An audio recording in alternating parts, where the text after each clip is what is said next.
everything, like, we deserve this tonight, and we just got to bottle it up and really keep it pushing and really understand that, you know, it could be our time, why not us? So just push through to the next game, keep that focus, don't look too far down the road, don't worry about what just happened behind us. Just every new game is a new opportunity for us to be more competitive, more together, more selfless. Dar, following up on D'Lo, it felt like his diversity in his shot selection tonight was great, and it's something that you said you wanted to see him do, play downhill, put the ball on the floor. How much did that help the offense in general? Big time. I mean, it just, whenever he's decisive and aggressive, even his no-looks, LeBron and his pocket passing, the way he finds people, when he's in his mode and, again, being deliberate, being aggressive, you know, he's elite. He's elite. He's an elite offensive player, and so we needed every bit of it tonight. To kind of follow up a little bit, you guys have, there was a stat that ESPN posted. I mean, you guys have led more than 100 minutes in this series, and, you know, you've outscored them in the first quarter. I think the playoff best plus 27 now, but had nothing to show for it in terms of results. Despite the history of 03, do those stretches give you confidence, bigger picture in this group as it moves forward into this series? Absolutely. I think, again, it's a possession by possession game. You gotta have multiple efforts. You gotta stay aggressive offensively, and on both sides of the ball, you gotta have a next play mentality.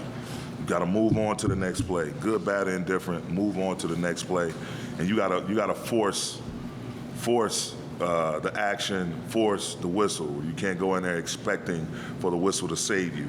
You go to make plays. If you get the whistle, great. If not, that's okay too. We just have to be focused on making plays.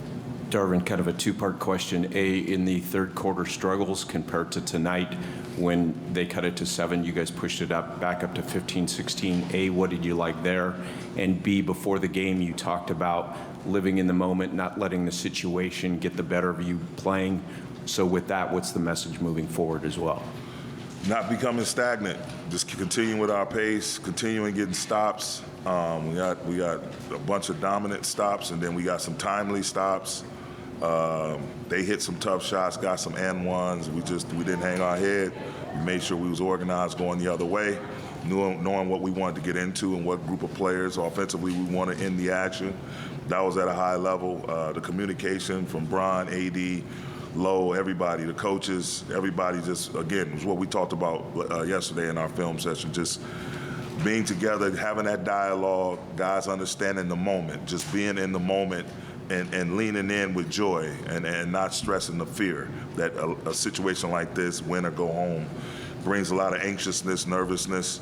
We just wanted to lean into the joy of competition. Darvin, to your left, Darvin. All the way over here. You mentioned in your last answer not being stagnant. Even when Denver starts to make their pushes here and there, you guys seemed like still running through your offense efficiently, getting through your sets quickly. How important is that, especially against a team like this, where to be that organized, especially against a team that always seems like they're organized? Again, you know, it's an ongoing process. It's an ongoing process. I just want us to be all on the same page. You know, I may call it set, Phil. You know, he navigates our offense and try to see how we can extract as much as we can. He and JD and Bron, D'Lo, those guys call different sets out. And all we're doing is trying to get the best out of each offensive possession. Same thing with CJ and the crew, J.O. on the defensive side. So it takes a collective, collaborative effort to be pristine and to continue to stack great possessions on either side of the ball, and that's what it was tonight. That's what it was tonight, both offensively and defensively. Hey, Darvin, after so many losses to this team, if there was a mental block that you guys had, if it was broken tonight, can that be sort of cathartic and carry, at least emotionally, onto Denver in Game 5? Yeah, I choose passion over emotion, intelligence over ego. We can't rest on our laurels. It's a beautiful thing for us to finally get a win against this team. You know, these been some hotly contested games, hard fought, and we, you know, break it down to the win-loss column. Obviously, we've been on the short end of the stick.